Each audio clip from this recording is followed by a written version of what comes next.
feel like I'm getting hammered. Caitlyn Clark has faced many challenges on the court, but nothing has been more frustrating for fans than the inconsistent and sometimes outright baffling officiating. From blatant no calls to unnecessary technicals, it's starting to feel like the referees have a personal vendetta. Is this just tough competition, or is there something deeper at play? Every time Clark steps onto the floor, the energy in the arena is electric. Fans eagerly anticipate her deep threes and dazzling assists. But instead of focusing solely on her game, she constantly has to watch out, not just for defenders but for referees waiting to blow the whistle at the most questionable moments. The once roaring crowd often finds itself turning against the officials, booing decisions that make absolutely no sense. Indiana leads by 11 with 5:48 remaining in the second. So, what's really happening? Are these just bad calls, or is there a pattern of bias emerging? We're breaking down 10 of the most outrageous, game-changing calls that left fans, analysts, and even players scratching their heads. And trust me, when we get to number 7, you won't believe how blatant this has become. Let's start with one of the most ridiculous no-calls in recent memory. It was September 22nd, the start of the playoffs, Indiana Fever versus the Connecticut Sun. Tensions were high and all eyes were on Caitlyn Clark, the league's most electrifying rookie. The stage was set for a thrilling showdown, but instead, fans witnessed one of the worst officiating blunders of the season. Just minutes into the game, Dijonai Carrington lunged for the ball but ended up hitting Clark square in the eye.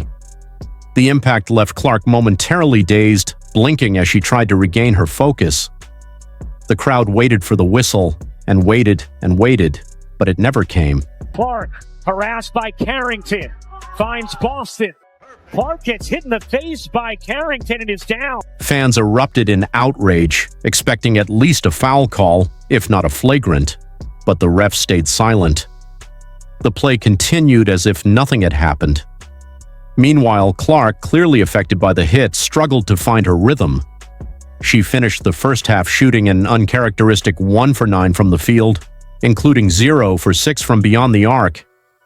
A nasty bruise began to form around her eye, a physical reminder of yet another missed call. And Clark is still down after taking a shot following the pass to Boston. This was just the first of many moments that had people questioning what exactly the officials were doing.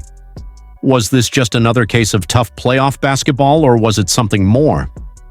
Either way, the message was clear: Clark wasn't going to get any superstar calls. If anything, she was going to be on the receiving end of some of the worst non-calls the league had to offer. Everyone else is seeing this angle. I'm calling her in, and I'm saying to her, I need answers. Fans erupted in outrage, taking to social media to demand accountability from the league. One furious viewer called it the worst officiated basketball game of all time, while another slammed the refereeing as an absolute embarrassment. But despite the mounting frustration from spectators, Caitlyn Clark did what she does best, kept her focus and continued battling, and the biased officiating didn't stop there. Throughout the game, Clark endured relentless physicality, held, shoved, and repeatedly hit, yet the whistle remained silent. No calls, no protection, just an expectation for her to play through it all. Take a look at this moment when Marina Mabrey aggressively defended Clark as she earned her first postseason bucket. Clark trying to get around Mabrey.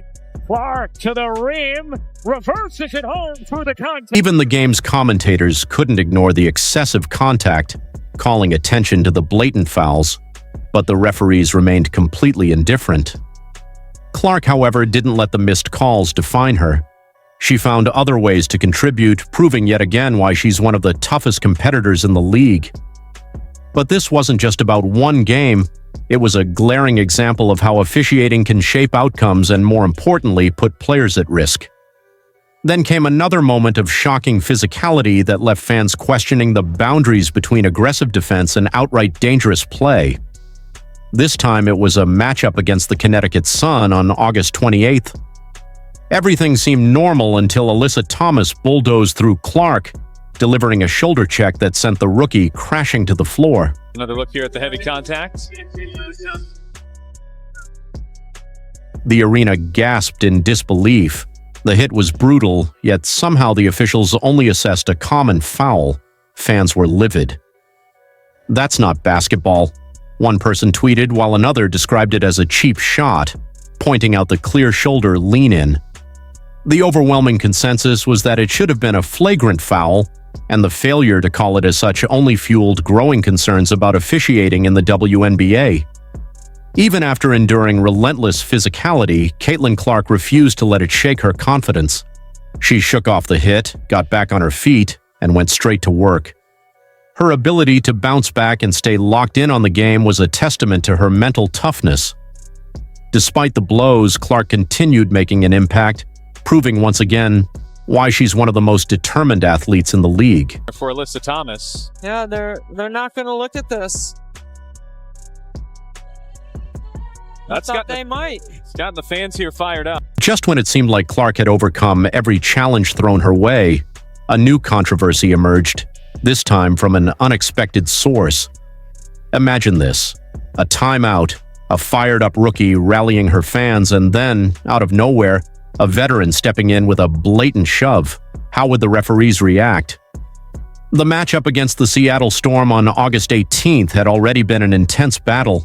With the game nearing its climax, Clark was near the Seattle bench, hyping up the crowd, feeding off the electric atmosphere. And then suddenly, Skylar Diggins-Smith made her move.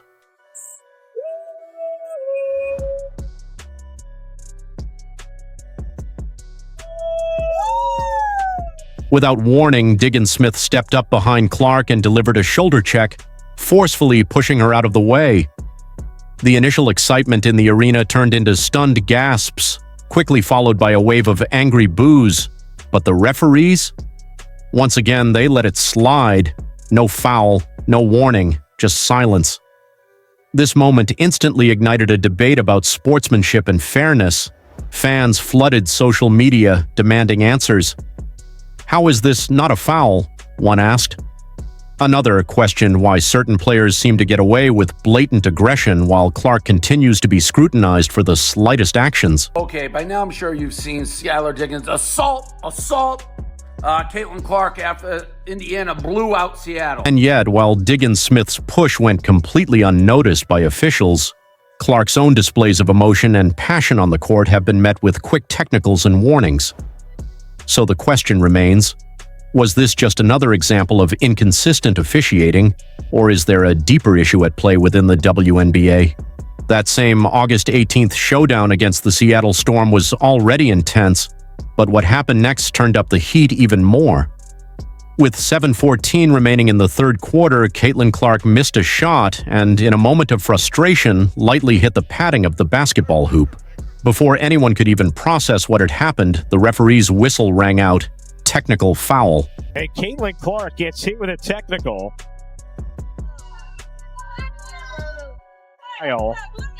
After the call sent shockwaves through the arena. Fans were immediately divided. Was this really an act of unsportsmanlike behavior or simply a player reacting to a tough moment?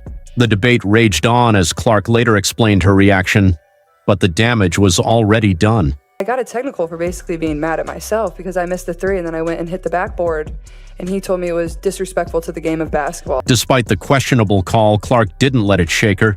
She stayed locked in, determined to lead her team to victory. While others might have let the frustration linger, she responded the only way she knows how, by letting her game do the talking. I think he fired me up to continue to play a lot harder. I thought we got a lot better after he did that, so I want to thank him for that. Clark didn't just move on, she dominated. Ignoring the shove from Diggins-Smith and brushing off the technical foul, she kept her energy up and remained laser-focused. The result? A commanding 17-point win for the Fever, with Clark dropping an impressive 23 points. Had nothing to do with my team, had nothing to do with their reffing, had nothing to do with other team. It was just because I'm a competitor. But here's where things get really interesting. Is this type of reaction consistently penalized, or is Clark being singled out? Let's take a closer look at how referees have handled similar situations for other players in the league. Are these rules being applied fairly, or is there a clear double standard at play? Michaela on your wet A in that group. Kennedy Carter nearly picks off the pass, and Diana Taurasi, they'll count the bucket. And one coming up for DT. Technical fouls were just the tip of the iceberg. As the Indiana Fever squared off against the Las Vegas Aces, a split-second collision sparked outrage and raised a chilling question. How far is too far when it comes to physical play in the WNBA? September 11th, Gainbridge Fieldhouse. The energy in the arena was electric until it suddenly wasn't. Jackie Young's hand made contact with Caitlyn Clark's face, sending the rookie stumbling back, momentarily shaken. Clark, the hesitation, working inside the reverse. Owen took a big hit there on Jackie Young. The crowd collectively held its breath, waiting for the call. Common foul. And the foul does come, and for the second time here in the last minute, we have seen a heavy collision. The reaction was instant. Boos rained down from the stands, disbelief spread across social media, and fans were left questioning what they had just witnessed. But Clark, as always, refused to dwell on it. She shook it off and got back in the game. Yet, the moment hung in the air, a glaring example of the difference between tough defense and reckless play. Clark's resilience was undeniable, but the question remained, how much more of this was she supposed to endure?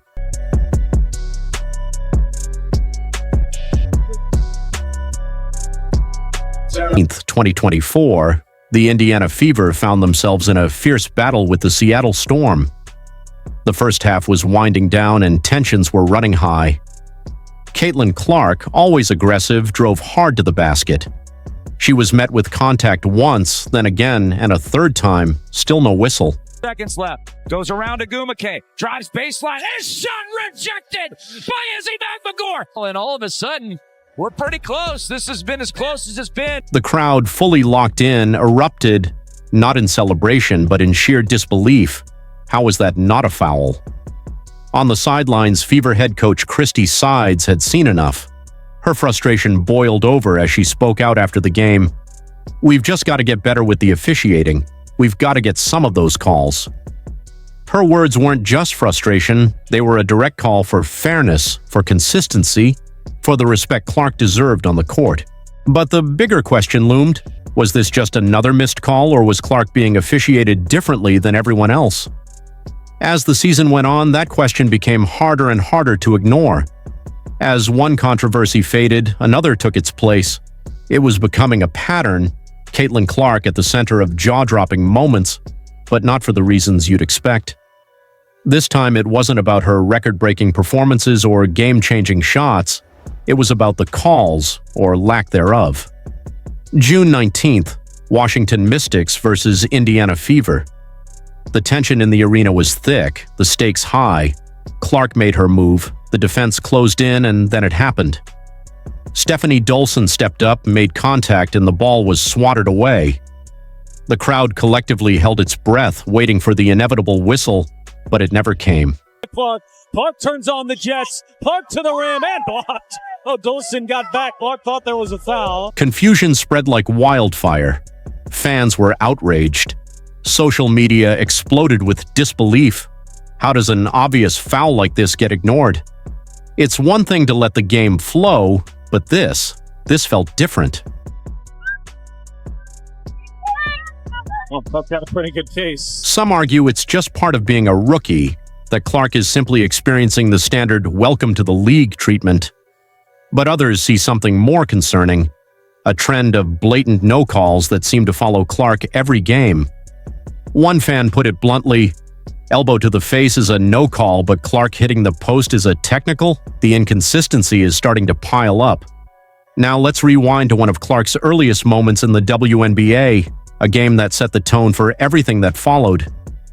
May 18th, Indiana Fever versus New York Liberty. Clark, still adjusting to the pro level, navigated the court with her signature confidence. But then, boom. Breanna Stewart set a screen so hard it sent shockwaves through the crowd. The impact was undeniable, the collision obvious. But once again, silence from the officials. Clark stumbled, visibly shaken, while fans watched in disbelief. If this isn't a foul, what is? Social media lit up with arguments and heated debates. Yes, screens are part of basketball, but where's the line? When does a strong pick become excessive contact? And more importantly, why does it feel like Clark isn't getting the same calls as everyone else? The more it happens, the harder it becomes to ignore. This isn't about bad luck or just tough defense. It's about consistency, or in Clark's case, the lack of it. The question remains, is this just tough rookie treatment, or is the league deliberately letting things slide when it comes to Caitlyn Clark? Clark's mental strength has been tested time and time again, but nothing could prepare her for what happened on May 20th. What should have been a routine play turned into a moment that had fans and analysts alike questioning whether WNBA officiating was failing her. The game against the Connecticut Sun started like any other, but then things took a painful turn. Clark was making her way through a screen when disaster struck. Her ankle rolled awkwardly, and in an instant she was on the floor, grimacing in pain. The entire arena held its breath. That they can stop Caitlyn and that they're the better team. Oh, Caitlyn goes down. This should have been an obvious whistle, a moment where the officials had to step in.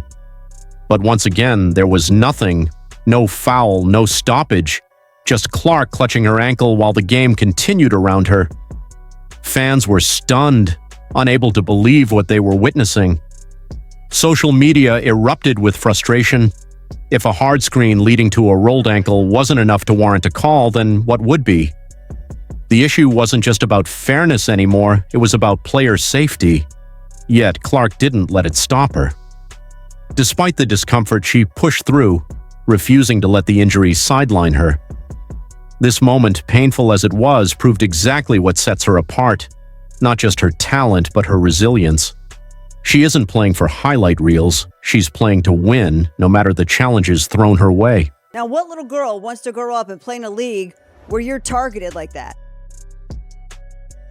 How do you sit here and profess and demand that everyone take women's sports seriously when you can't even take it seriously enough to not act like a junior high queen on the court?